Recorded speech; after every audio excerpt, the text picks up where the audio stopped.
Rain poured like bullets from a gray sky as Officer Daniels tightened the cold steel cuffs around Jack Turner's trembling wrists. The soaked veteran stood in the mud outside a small suburban home, his 8-year-old daughter crying on the porch. "Please don't take my daddy," she screamed, clutching a worn-out teddy bear. The officers exchanged smirks. "Maybe he should have thought of that before resisting an order," one of them muttered, laughing. Jack didn't fight back. He couldn't. Years of military discipline had taught him restraint, but inside, his heart was breaking. He had survived 2 tours in Afghanistan, saved lives under fire, and earned medals that meant nothing now.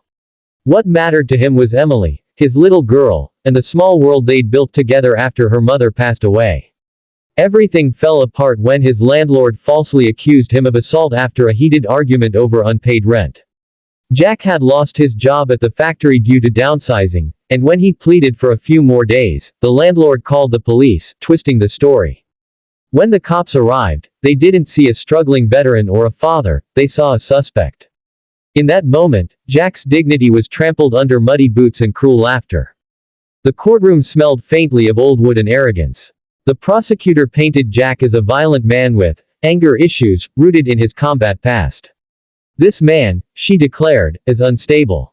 A danger to society." Jack sat silently, hands clasped, his uniform jacket folded neatly beside him. His daughter watched from the back row, eyes wide, clutching the small American flag her father had given her on his last deployment. When Jack was asked to speak, he rose slowly.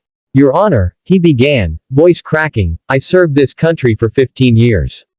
I've lost brothers. I've lost my wife. But I've never laid a hand on another person in anger. I was just trying to keep a roof over my daughter's head."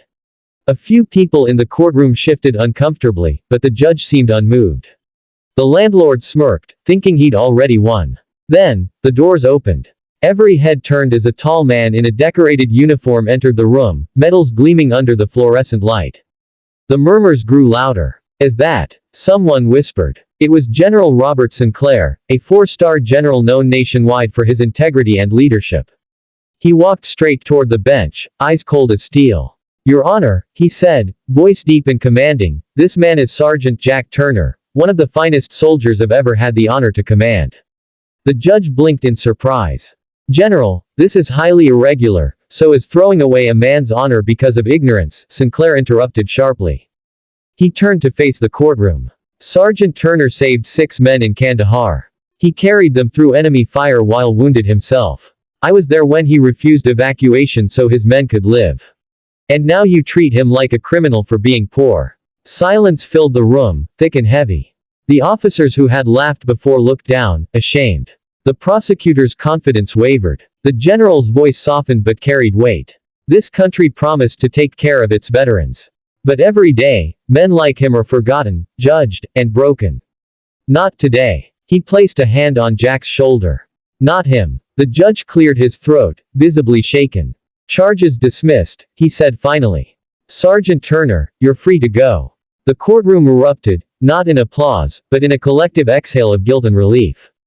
Emily ran into her father's arms, tears streaming down her face. Jack hugged her tightly, whispering, "It's over, sweetheart." The general nodded to him. "You've still got brothers watching your back, soldier." Months later, Jack found work at a veterans outreach program, thanks to General Sinclair's recommendation. He dedicated his time to helping other former soldiers find purpose again. The same officers who had arrested him once volunteered at his events, their eyes avoiding his, but their respect genuine. One evening, after a long day, Emily handed Jack a crayon drawing. It showed her, him, and a man in a general's uniform under a bright sun. At the top, she had written in shaky letters, "Heroes never quit." Jack smiled, holding back tears. Life hadn't been fair, but he'd learned that dignity wasn't something anyone could take. It lived in how you stood back up after being knocked down.